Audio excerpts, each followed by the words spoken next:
Rapaziada, boa noite a todo mundo que está acompanhando mais uma live no canal do Pedrosa. Rapaziada, hoje é muito rápido, tá? Porque 10 horas eu tô ao vivo lá na Casa TV. Já vou sair daqui de casa direto para lá. Então, deixe seu like, se inscreva, ative as notificações. Não mande superchat. Não mande superchat, porque eu não vou conseguir lá na Casa TV no Papo 10 e você vai poder me ouvir também falando sobre o Vasco lá na Casé e sobre tudo que tem acontecido no Campeonato Brasileiro e no mundo do futebol. Vamos lá.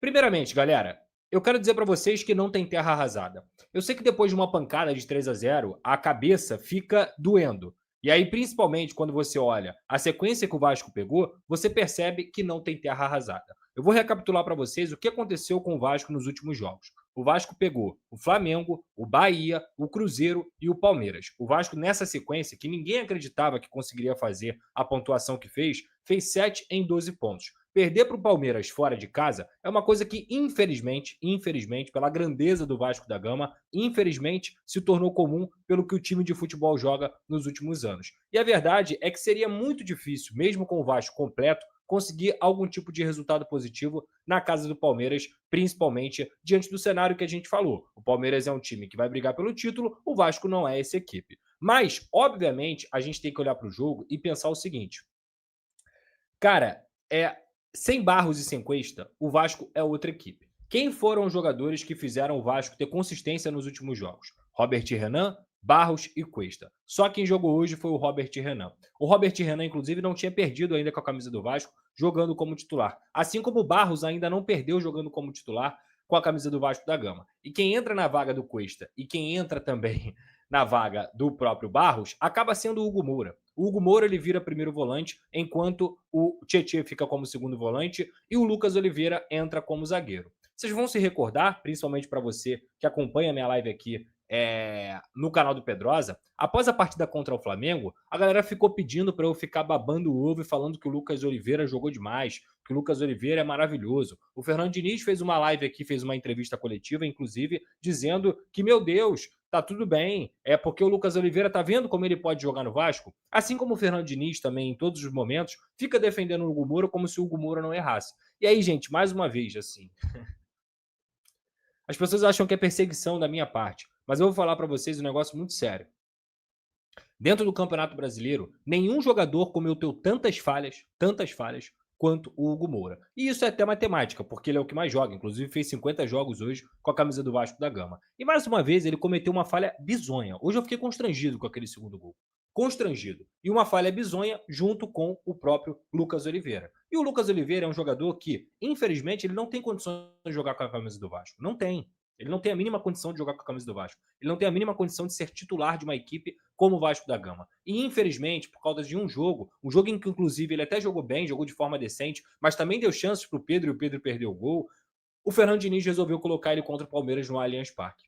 E eu preferia muito mais colocar principalmente o Lucas Freitas, que apesar de ter falhado no jogo contra o Ceará, fez muitas partidas melhores do que o Lucas Oliveira e ter deslocado o Robert Renan para a direita. Mas agora é fácil também falar, né? Então o ponto é o seguinte, gente. Mais uma vez, o que mostra é, é o que a gente falou. O Barros é uma figura central dessa equipe. O Barros gera equilíbrio, o Barros gera pegada no meio campo, o Barros gera preenchimento. O Jair, quando jogou bem, jogou muito bem ao lado do Barros. O Hugo Moura parou de prejudicar o Vasco justamente porque ele tinha ao lado dele uma pessoa que poderia marcar junto com ele. Então ele jogou de segundo volante sem tantas obrigações de construir, porque ele não consegue construir, e sem tantas obrigações defensivas também. Ele era muito mais um cara disciplinador ali, muitas vezes ia caçar na primeira linha e tudo mais, e aí conseguia fazer jogos ok, principalmente porque tinha o Barros atrás e também tinha o Carlos Cuesta e o Robert Renan. Mas quando o Hugo Moura joga de primeiro volante, é isso aí. Quando ele joga de zagueiro, é isso aí. É uma coisa que eu venho falando aqui o tempo inteiro e é cansativo falar, porque assim, eu vou ficar batendo aqui, dando murro em ponta de faca, para que eu vou fazer isso? Não faz o mínimo sentido. Se o técnico Fernando Diniz acha que ele é um dos melhores zagueiros, porque ele joga bem de zagueiro, ele joga bem de volante, e ainda tem a torcida do Vasco, que infelizmente se acostumou com o mínimo. Porque o que o Hugo Moura faz quando ele joga bem é o mínimo. É o mínimo. E o máximo dele, geralmente, é falhando, é cometendo falhas. E aí, novamente, a gente vê isso acontecendo e o Vasco perdendo o jogo. O Vasco jogou mal hoje ofensivamente? Não. O Vasco produziu para poder conseguir fazer pelo menos um ou dois gols no Palmeiras. A questão é, os desastres defensivos, a falta dos jogadores, do Barros e do Cuesta, fizeram com que o Vasco tomasse 3 gols em 24 minutos. em precisamente duas lambanças da zaga. Duas lambanças da zaga. E o que ficou provado hoje também é que a volta do Tietchan, ela foi prematura. A volta do Tietchan não tinha que acontecer contra o Palmeiras hoje. Não tinha. Claramente fora de ritmo, sem a bola, assim, a ver navios. Não conseguiu ajudar o jogo defensivamente, na fase defensiva, em momento algum. E o Vasco tomou, como eu disse, 3 gols em 24 minutos. Como é que você reverte isso? É quase impossível. Ainda mais contra o Palmeiras, dentro de casa, que está com uma dupla inspiradíssima, que está com uma dupla chamada Flaco Lopes e Vitor Roque, que são dois jogadores de alto calibre. E aí você vê um 3-0 acontecendo, um Vasco até tentando construir, um Vasco que tomou 2 gols em 2 chegadas do Palmeiras por lambanças individuais, principalmente o segundo gol. É constrangedor ver o segundo gol. Assim, é um negócio assim. Cara, é uma ofensa ao futebol. O segundo gol, a atrapalhada que Hugo Moura e Lucas Oliveira cometem é um negócio muito feio, assim, para um nível de time de Série A. É triste, é muito triste. Mas, ao mesmo tempo, vou repetir aqui o discurso que eu falei para finalizar. Não acho que tenha terra arrasada.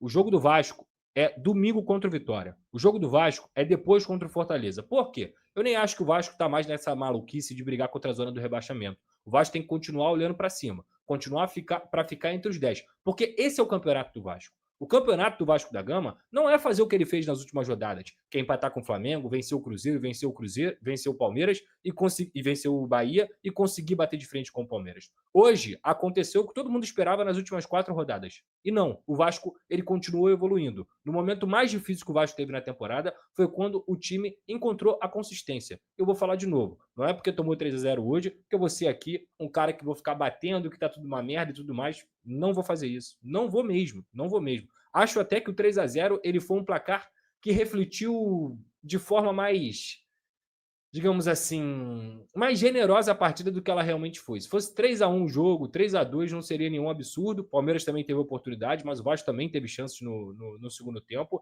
E o primeiro tempo foi um jogo de entrega, realmente. E nada disso eu estou tirando aqui o mérito do Palmeiras, é porque o olhar é sob a ótica vascaína. O Palmeiras é um baita de um time, o Palmeiras é um time que dispensa comentários. E que seria, como eu disse, uma derrota esperada, como eu disse também.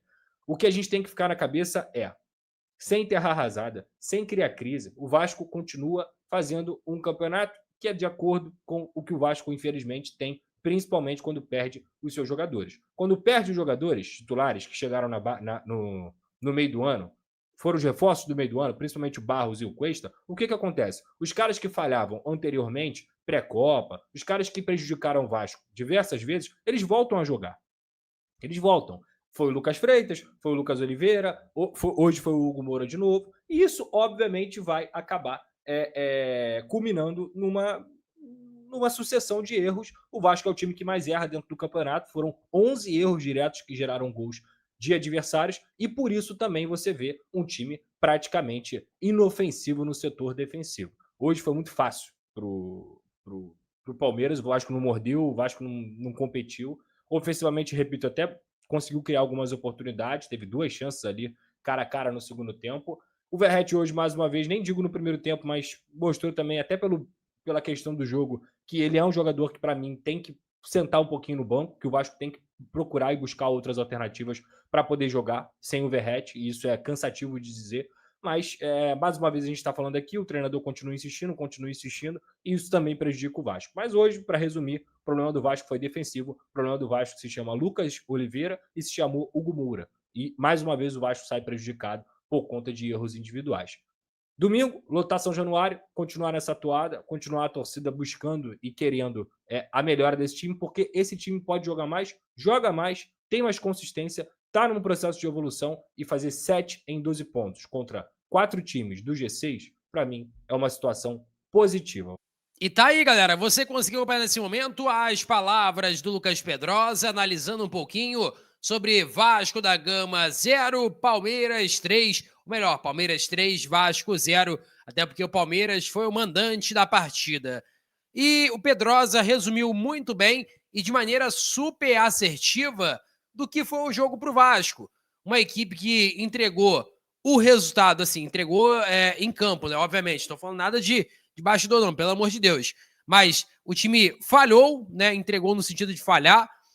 O time vacilou em muitos momentos ali com o Hugo Moura, Oliveira, posicionamento errado do sistema defensivo e acabou o jogo ali.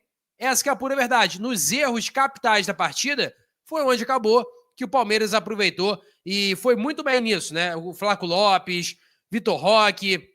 Inclusive, teve até um gol do Vitor Roque que foi anulado por conta de um impedimento. Ele bagunçou o Oliveira, deixou ele no chão ali, caído. Então, o Oliveira, ele foi uma partida horrível, horrível do Oliveira. Mas não dá pra se esperar muito também, né, cara? Essa que é a pura verdade. Você tem um cara no banco, que é o Maurício Lemos, ganhando R$500 mil, 400, 500 mil ali, mais ou menos, e o cara consegue ser banco pro Oliveira. Essa que é a pura verdade. É complicado. Mas o Vasco da Gama agora tem que virar a chave, porque domingo vai ter um jogo muito, mas muito, mas muito importante contra a equipe do Vitória. E esse sim, não tem conversa, não tem negociação. Em São Januário, o Vasco precisa muito vencer o Vitória, porque contra o Palmeiras, né, lamentavelmente, o Vasco fez uma péssima partida, né, nesses recortes assim do primeiro tempo, e que acabou que erros defensivos culminou no jogo totalmente favorável ao Palmeiras. O Vasco teve chance com o Andrés Gomes, com o Coutinho, até uma com o Ryan, que foi meio polêmica ali se houve pênalti ou não, mas é isso, né, cara? Não tem muito o que fazer, o Vasco tem que virar a chave, porque contra o Palmeiras sempre é muito complicado. Peço a você que deixe o like, é muito importante para o nosso canal. Acione o sininho de notificação para não perder nenhum conteúdo. Nossa meta é alcançar o mais rápido possível 70 mil, conto muito com a sua ajuda e também com a sua moral. Vou ficando por aqui, valeu, tamo junto e é nóis! Fui!